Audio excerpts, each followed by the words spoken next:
नमस्कार दोस्तों, आप सभी का एक बार फिर से स्वागत है जेके आईटी मंत्रा यूट्यूब चैनल में। बार्क यानी कि आपकी भाभा ऑटोमिक रिसर्च सेंटर में आईटीआई वालों के लिए वैकेंसी आई हुई है और नाम है स्टाइपेंडरी ट्रेनी, कैटेगरी सेकंड की वैकेंसी है। और आई होप आपको डिटेल पहले से पता है, क्लासेज रेगुलर हो रही है।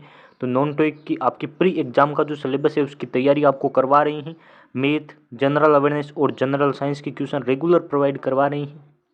इसकी प्लेलिस्ट भी बना दी है। बार्क प्री एग्ज़ाम क्लासेज के नाम से आप जाकर देख सकते हैं, हमारे यूट्यूब चैनल पर मिल जाएगी, वरना आप सर्च कर लीजिए यूट्यूब पर bark pre exam classes by JK ITI Mantra. इस प्रकार से आप लिखेंगे तो आई होप आपको प्लेलिस्ट मिल जाएगी। चलिए शुरुआत करते हैं। आपसे रिक्वेस्ट है क्लास को शेयर कर दीजिए और 20 से 15 मिनट हम क्लास लेते हैं और आपको प्रीवियस ईयर के इंपॉर्टेंट क्वेश्चन करवाते हैं जो आपके एग्जाम में आते रहते हैं। दिल्ली मेट्रो रेलवे कई एग्जाम में बार बार जनरल साइंस के ये क्वेश्चन पूछे जाते हैं और आपके भी आ जाएंगे। चलिए शुरुआत करते हैं। रिक्वेस्ट है चैनल को सब्सक्राइब कर दीजिए। हर शाम 6 बजे क्लासेज होती हैं, ज्वाइन कर लीजिए और जितने क्वेश्चन के आपको आंसर पता है उनके आप बताइए। हम आपको क्वेश्चन के साथ आपको पूरा डिटेल सॉल्यूशन करवाएंगे, आपको भी समझ आएगा और नई क्वेश्चन भी आप एग्जाम में जरूर कर पाएंगे। क्वेश्चन दे रखा है, में कोई प्रयुक्त या मुक्त आवेश वाहक नहीं होते, इस तरह के अचालक होते हैं। आई होप पहली बार क्वेश्चन पढ़ेंगे तो आपको समझ नहीं आएगा, मैं आपको बता देना चाहता हूँ।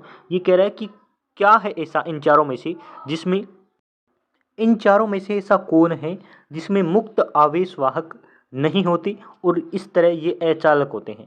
अब देखिए, तीन प्रकार के पदार्थ होते हैं। एक तो होता है अचालक जिसमें धारा का प्रवाह नहीं होता।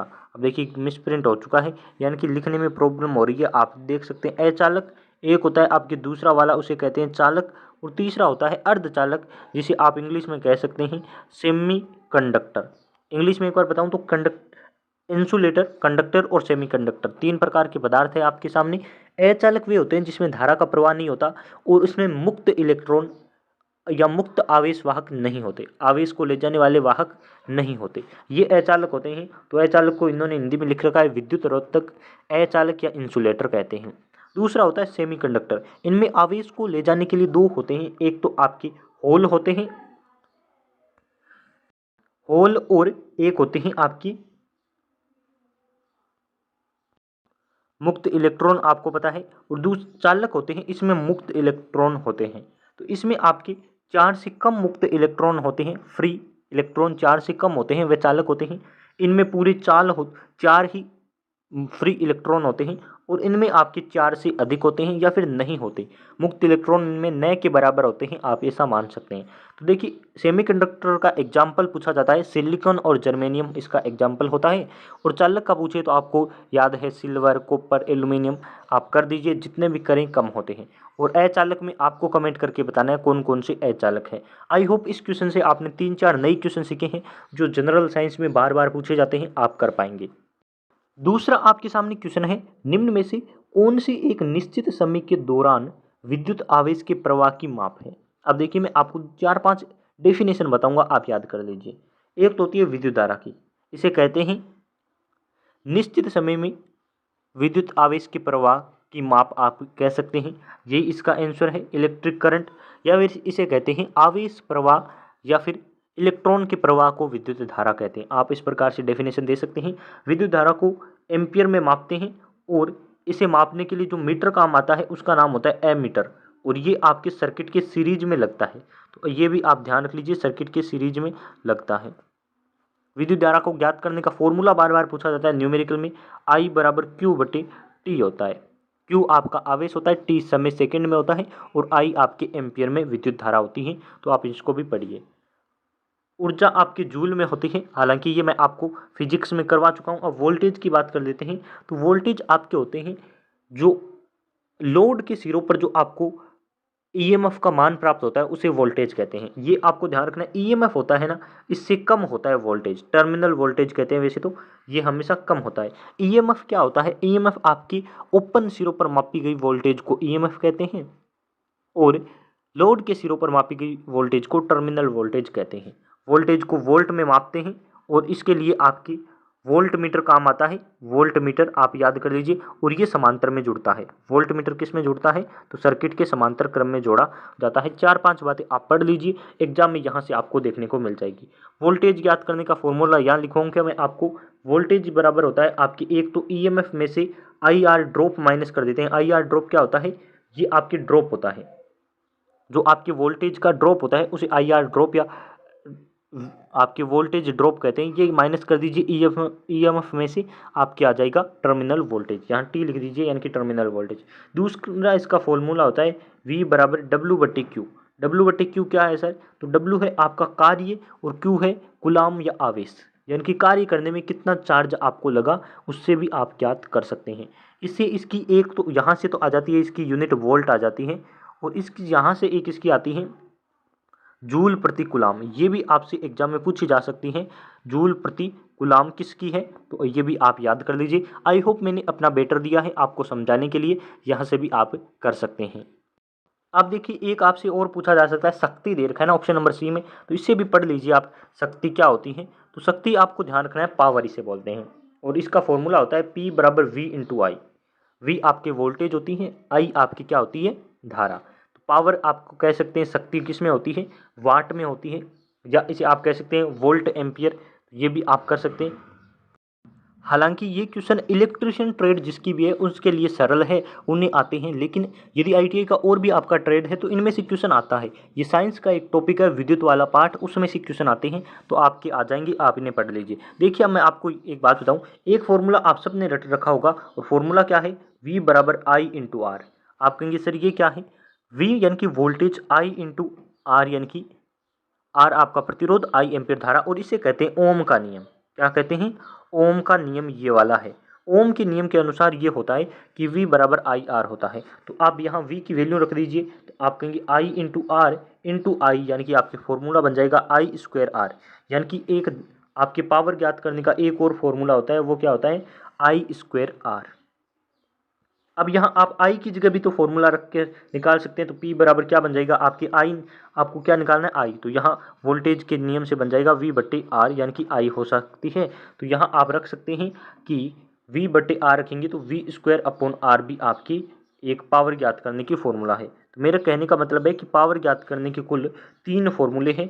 आपको एग्जाम में ऑप्शन में कोई भी मिल सकता है, ये तीनों जो इधर इधर लिखे हैं 1 2 3, ये तीनों आपके पावर का फॉर्मूला है, और ये आपके ओम का नियम है। तो इन सभी को याद कर लीजिए, एग्जाम में क्वेश्चन यहाँ से आपको जरूर देखने को मिल जाएगा।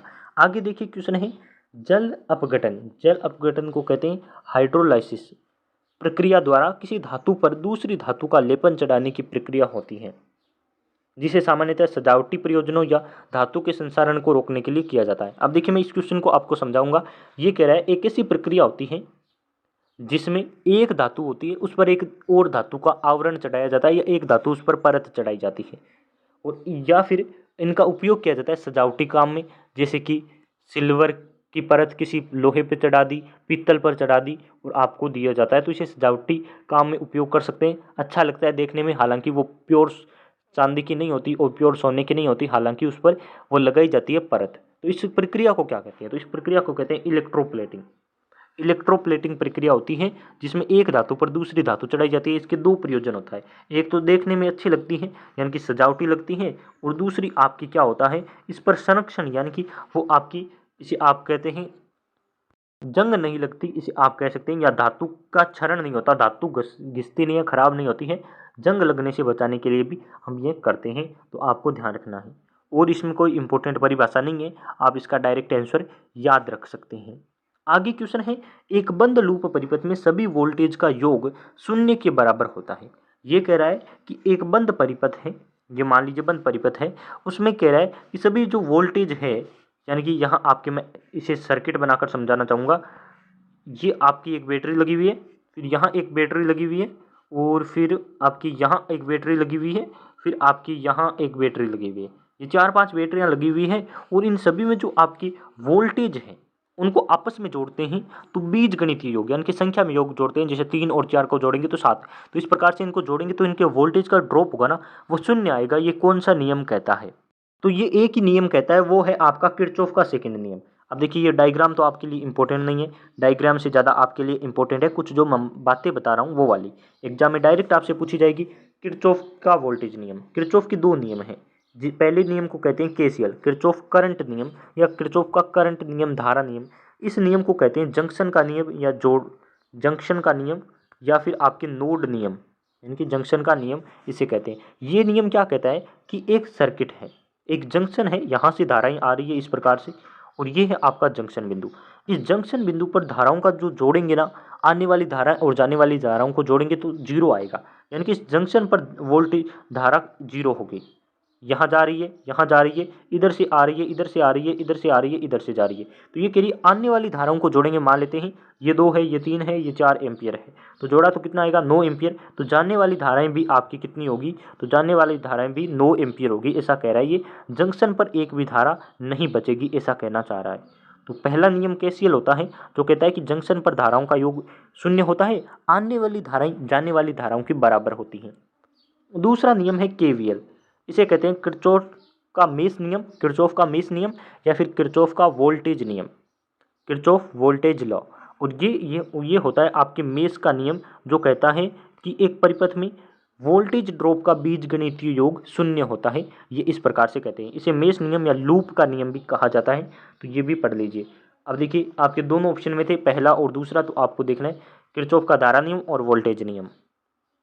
अब आपको फिजिक्स के ऐसे चैप्टर तो कोई नहीं पढ़ा पाएगा। आई होप मैंने अपना बेटर दिया है, और आपको क्लासेज रेगुलर पसंद आ रही है तो शेयर कर दीजिए। ऐसा मत सोचिए कि किसी को शेयर करेंगे वो कंपटीशन बढ़ेगा। हालांकि अच्छी बात है, आपको ये सोचना चाहिए, क्योंकि परीक्षा में जाने से पहले विद्यार्थी को अलग रणनीति बनानी पड़ेगी। पढ़ते सब हैं, सब पढ़ते हैं, लेकिन आप कुछ थोड़ा हटकर पढ़ेंगे ना, तभी सिलेक्शन होगा। और आप ये सोच रहे हैं कि यदि हम इस वीडियो को शेयर कर देंगे तो कंपटीशन बढ़ेगा, तो आप सही सोच रहे हैं। जैसा आपको ठीक लगे, शेयर करना है तो कर दीजिए। यदि आप पीडीएफ क्वेश्चन पेपर अपने फ्रेंड्स के साथ ग्रुप में शेयर करते हैं तो कर दीजिए। यदि आज तक आपने कहीं नहीं किया शेयर तो मत कीजिए, क्योंकि आपकी रणनीति बेस्ट है, और सिलेक्शन के लिए ऐसी रणनीति सबकी होनी चाहिए। यदि हम अपने कॉम्पिटिटर के साथ जो परीक्षा दे रहे हैं वो सारे हमारे कॉम्पिटिटर हैं, चाहे आपकी गली का दोस्त हो, चाहे आपके कॉलेज का दोस्त हो, 100% सही बात है कि वो आपका कॉम्पिटिटर है, और कॉम्पिटिटर के साथ स्टडी मटेरियल शेयर नहीं करना चाहिए। ये एक अच्छी रणनीति होती है पढ़ाई से पहले।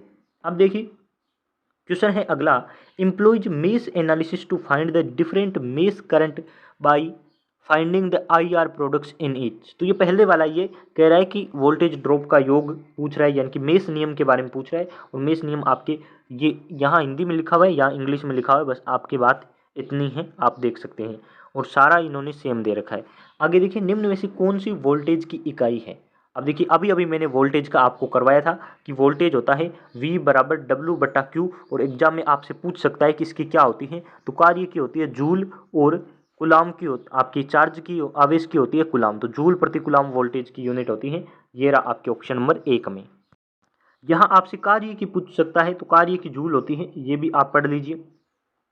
जूल पर सेकंड किसकी होती है ये आपको बताना है। जूल पर सेकंड यानी कि कार्य बटा समय। और जूल कुलाम प्रति सेकंड भी किसकी होती है, तो कुलाम प्रति सेकंड में आपको बताऊं, I बराबर होता है Q/T। अभी अभी मैंने परिभाषा कराई है ना, तो ये आपकी विद्युत धारा का है कुलाम बटे समय। और जूल प्रति सेकंड किसकी होती है ये मैं आपसे कमेंट में चाहता हूं। आप कमेंट करेंगे तभी मैं इसको लिखूंगा, तो आप कमेंट जरूर कर दीजिए क्या इसका आंसर होगा। एक माप यंत्र यानी कि एक आपके मापने का यंत्र है जिसका उपयोग विद्युत परिपथ में दो बिंदुओं के बीच विद्युत विभवांतर मापने के लिए किया जाता है। तो मैं आपको कहता हूँ विद्युत विभवांतर यानी कि वोल्टेज नापने के लिए वोल्ट मीटर का प्रयोग किया जाता है, और ये परिपथ में समांतर में संयोजित होता है। ये भी आप ध्यान रखिए, समांतर संयोजित होता है वोल्ट मीटर। एमीटर होता है, ये धारा मापने के लिए काम आता है, और ये आपकी सीरीज में लगता है। तो सीरीज कैसे लगते हैं, श्रेणी क्रम लिख रहा हूँ मैं। ये रहा आपकी सीरीज, इस प्रकार से आपको ध्यान रखना है, सीरीज में लगता है। ये क्या करता है, धारा का मापन करता है, धारा मापन करता है। गैल्वेनोमीटर होता है, ये एमीटर, वोल्ट मीटर, ओम मीटर, इन सभी का एक पुराना आप मान सकते हैं पुराना रूप है। और विभव मापी, ये फिर आपको ध्यान रखना है। वोल्ट मीटर होता है जो वोल्टेज मापता है। और आई होप आगे आपको समझ आ गया होगा। पेयजल के साथ अत्यधिक मात्रा में फ्लोराइड ग्रहण करने से फ्लोरोसिस हो सकता है, जो मुख्यतः को प्रभावित करता है। तो ये फ्लोरोसिस रोग हो जाता है पेयजल के साथ अत्यधिक मात्रा में फ्लोराइड यदि आप ग्रहण करते हैं तो और ये रोग हो जाता है और ये मुख्यतः आपके दांतों को और अस्थियों को प्रभावित करता है या फिर उन्हें खराब करता है, ये आपको ध्यान रखना है। आंखों में यदि प्रॉब्लम होगी तो आपको ध्यान रखना है विटामिन ए की कमी से आपकी आंखों का रोग हो जाता है, उसे कहते हैं रतौंधी रोग, यानी कि रात को या सूरज अस्त होने के बाद आपको दिखाई देना बंद हो जाता है। और यकृत और के बारे में आपको बताना है यकृत आपकी क्या है।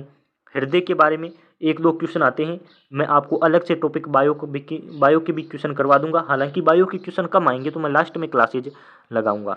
तो आई होप आपको क्लास पसंद आई होगी, क्वेश्चन अच्छे लगे होंगे। लाइक शेयर की उम्मीद आपसे करते हैं, लाइक शेयर कर दीजिए, प्लेलिस्ट जाकर देख लीजिए और VK knowledge electrical app download कीजिए। वहां आपके बार्क का कंप्लीट कोर्स है, आप वहां से ले सकते हैं। लिंक ऐप का डिस्क्रिप्शन में दे रखा है। बहुत बहुत धन्यवाद आप सभी का।